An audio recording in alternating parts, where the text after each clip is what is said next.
Alright,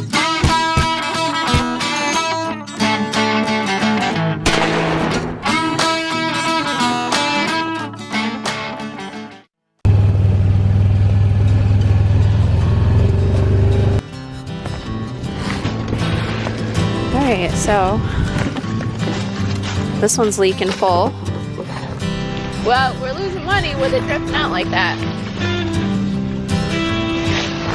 They're all completely... One pancake.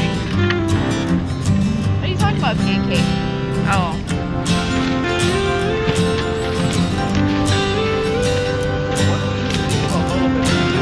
Well, you're taller, so it's not that bad for you.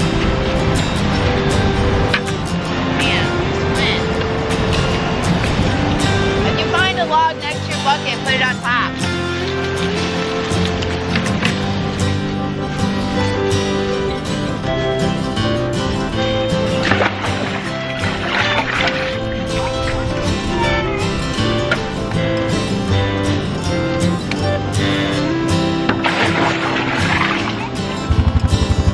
Alright, so we gotta put the screen filter on that.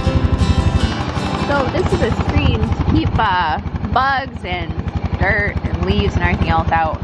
It actually collects quite a lot. And yeah, it doesn't look very clean. It's stained with mold. So it's all stuff that gets collected in here instead of going into the sap. Alright, so let's see how well that new seal right here holds up.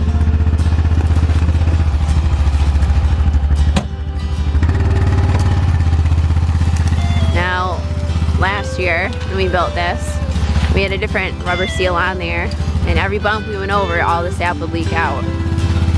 To the point where we were losing probably half the tank at a shot.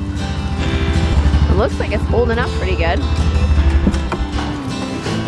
Looks like it's leaking just a tiny bit, but not too bad so far. It's actually really full.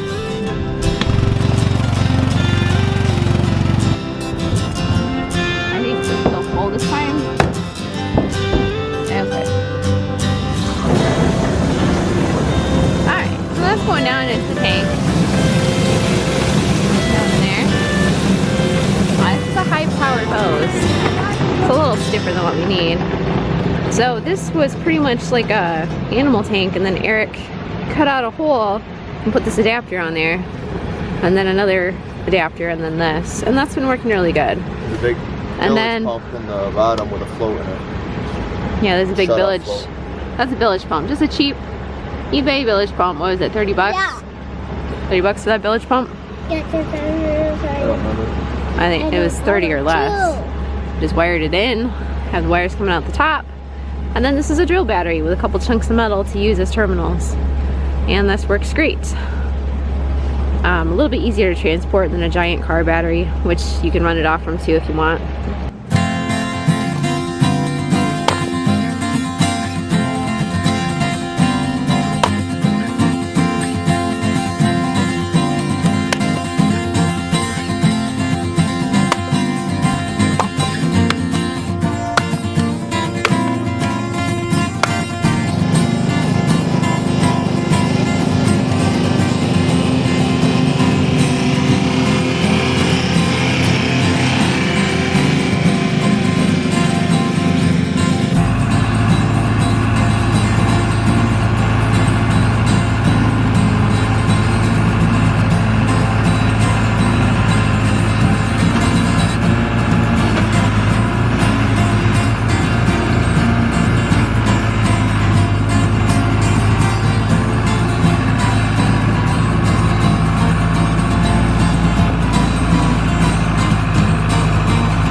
I try to come prepared. I have a box of matches that was in my maple syrup supplies box, which is on the other side here. So I'm gonna cheat with a blowtorch. This was actually Eric's idea last year because it works a little bit better. For kindling in here, I have hay, which works really great. Another thing that works great to burn is sisal hay twine strings. Those will just light right up. But since we moved to plastic sisal, you don't really want to burn plastic in your evaporator. Nor do you want to use gasoline. Because anything with a fume, this maple sap is like a vapor sponge. So any weird scents or flavors, it'll just pick right up. Sorry about the slapping with the sugar stack. So we just kind of pre-burn the wood before you burn the wood. Alright, so I got a new battery in the camera. We had a minor setback. Big surprise. You always have a minor setback when you're doing maple syrup. It's just how it is. Okay, so I like to run at about 2 inches when I'm starting off, just so I can get the hang of it. And we're running at about 1 inch to 1.5 inches. It's finally now kicking back up. But what had happened, I didn't forget to turn the maple syrup off. This float box stopped working, so it wasn't putting new sap in. And it stopped working because it vapor locked. I had forgotten to take the lid off the top of the container. So the whole thing just locked up. You couldn't get any air flowing through. You have to have an air escape for the syrup. You can see it flowing out right here. And usually I don't like to see this big of a gap. So I'm not quite sure why it's doing that. Maybe it's just because of the elbow joint. I see that big gap. I like to see this whole thing full. But, oh well. Better up there than down here. So, fortunately, I could kind of tell that something wasn't quite right. So I pulled the plug, but I'll plug back in with my fan. This is the fan unit. This gives it supercharged air power. Ready? There you go. You hear that? Now watch this. Watch what happens. You see that steam just suddenly billowing? Let me step back. Now look at it. Now it's really going. More steam means more water evaporating. More water evaporating means faster syrup. So, if I keep feeding this like I have been, and as long as that keeps working, we should be doing pretty good. We're at 193.1. I'm gonna have to go in the house and get the rest of this set up. I have to get my water jacketed bottler, and I have to heat the water up in the water jacketed bottler.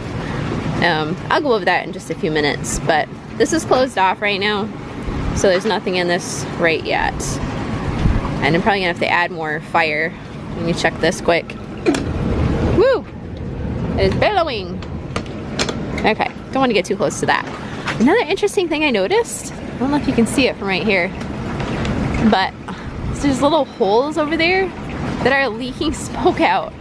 And I don't think they did that last year. Like, you can actually see it coming out of that hole back there. Now, I swear that I had told somebody that maybe we should go through and caulk those holes up or weld over them. But what do I know? Now this obviously is leaking smoke out. We don't have a door gasket. I could have put one in last night, but it's just one more thing. We'll put it in later for the next cook.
you on a tour. This is our water jacketed bottler slash filter unit. I don't have the filter in here yet because we're not that close to syrup. This is what the inside of it looks like. Alright, so there's a little tray that sets in the top, and I usually put, I don't know, 15 filters in. As the filters clog up and collect with debris, sediment, whatever, you pull them out and you set them aside. Depending on the burn, you could go through 10 filters just on one run. I'll be lucky if I go through 2, just because we'll probably get 1 draw. A draw is when you reach syrup and you can extract the syrup out. Now this whole unit is not going to make maple syrup. Only part of it will. So we have 200 gallons in here, or we did. So that'll produce roughly 4 gallons of syrup. But we're not going to get 4 gallons today. We're going to have about, I don't know, probably 3 or 4 gallons sitting in here waiting for the next burn. Your first burn is pretty much just whittling it down to almost syrup. Actually, you can see the hydrometer right there starting to go. But anyway, when we get close enough to syrup, this little guy right here will open up and he'll spit all the maple syrup into this unit. Now it's water jacketed, which means I can hear it boiling. So the temperature on this is actually a little bit high, probably. This is a Smoky Lake product, and it's honestly a piece of crap. Really, I hate to say it, but it is. This is an expensive piece of crap, ladies and gentlemen. Smoky Lake for you. As much as I hate ripping on companies, we have not been exactly ecstatic. All of our equipment is Smoky Lake, okay? The one thing we love the auto draw system. That is awesome. My big beef though, is it has a high, they didn't use stainless steel screws. I mean, come on. This is being used in sugar shacks, okay? What do sugar shacks have? Lots of steam. Why would you not put stainless steel hardware on your equipment? This auto draw system is like 120 bucks or more. I forget how much. Okay, it's not cheap. But yet, they're using cheap components in it. I mean, just the whole design is just a little strange. The next thing, this right here is very touchy.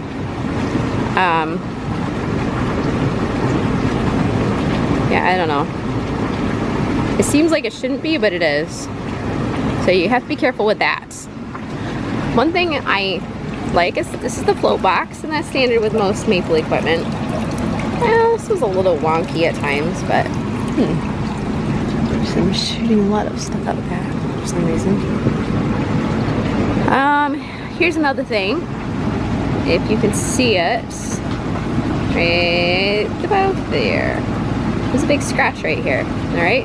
And I don't remember what that was from. I'm guessing somebody just brushed up against the side of it. But it's rusting. See that? That's not very good quality stainless steel. It should not be rusting. This thing right here, this is heavy gauge stainless steel. This is our steam table arch. It was a steam table. This is pretty chintzy. Had not been exactly thrilled with that. The big drawback to this water jacketed bottler is this thing right here. This is a piece of crap.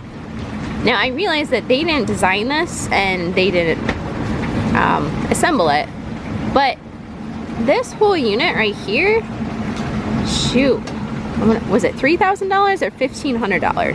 I think it might have been $1,500. It's still really ridiculously expensive. So this little knob right here is not glued on or anything, but it's stripped. It free spins. So when you have this thing on, you have no idea what the temperature actually is. It's just a shot in the dark. Now while this thing says it's at 225 degrees, it's not at 225 degrees. That just happens to be where the nozzle is sitting. So when you turn it, you actually have to look at that little screw inside and make sure that's turning. It's ridiculous. This spigot isn't too bad. Sometimes it leaks. Sometimes it produces a double stream, which is extremely irritating for small glasses. But the big thing is the fill-up on the back. You see that hole right down in there?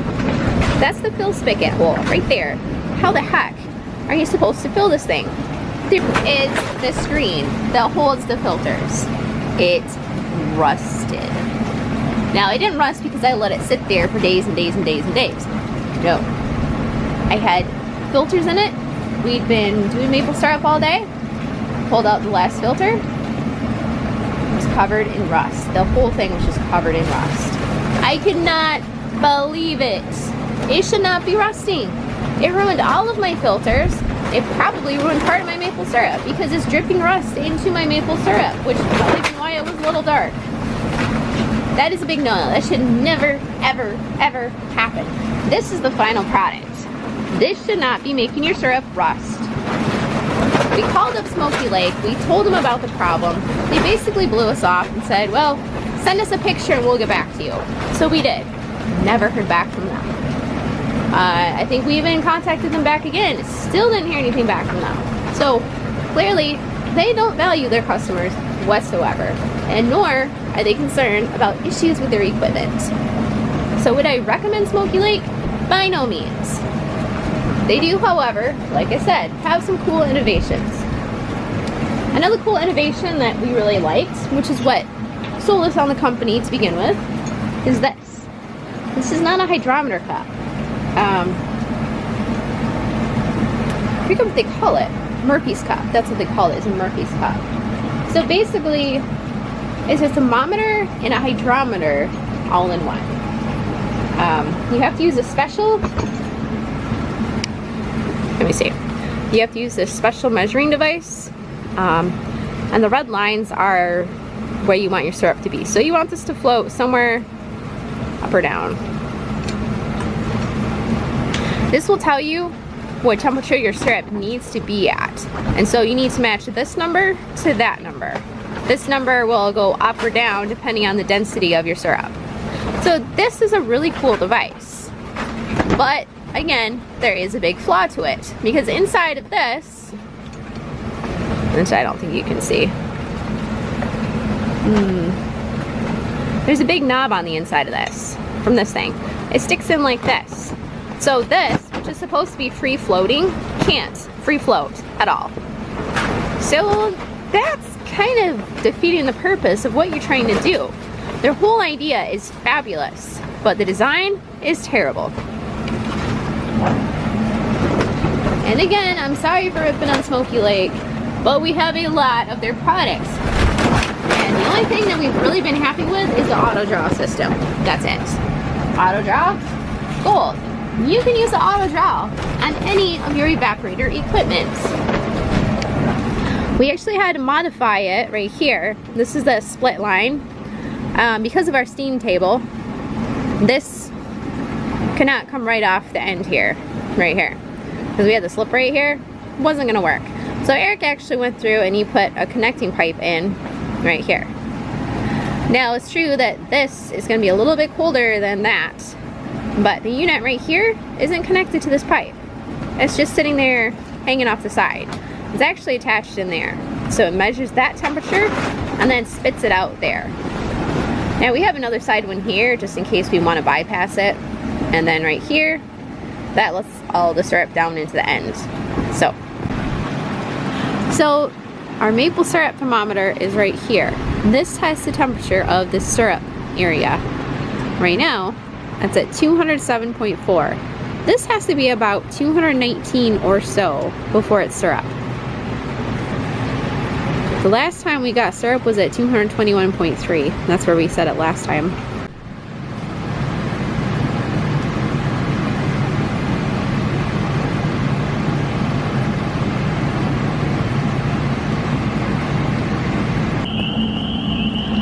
Sometimes on these maple syrup systems, it can take up to 6 hours before you get your first straw.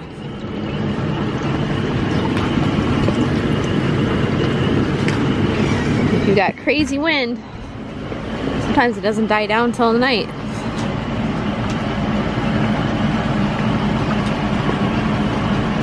So today, because of the big front that's been moving through, our syrup is syrup at 219.0. On sunnier days, sometimes it's 223.2. It just depends on the day.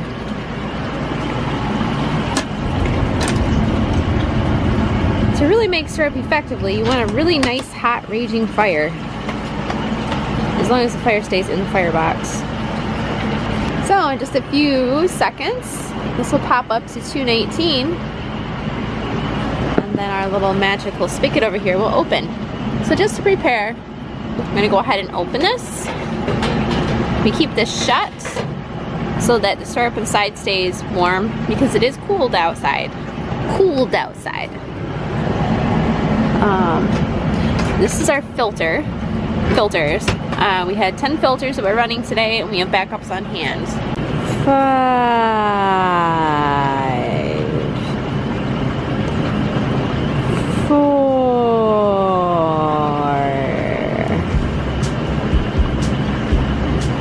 3, 1.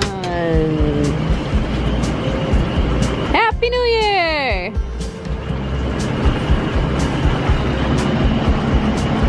Wait, that's not coming.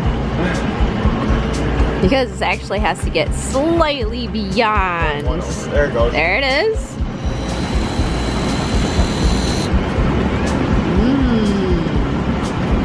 Here it comes. Now if you're wondering what all this white stuff is, that's actually ash. It's ash coming out from right there. It's ash coming out from underneath the pot there.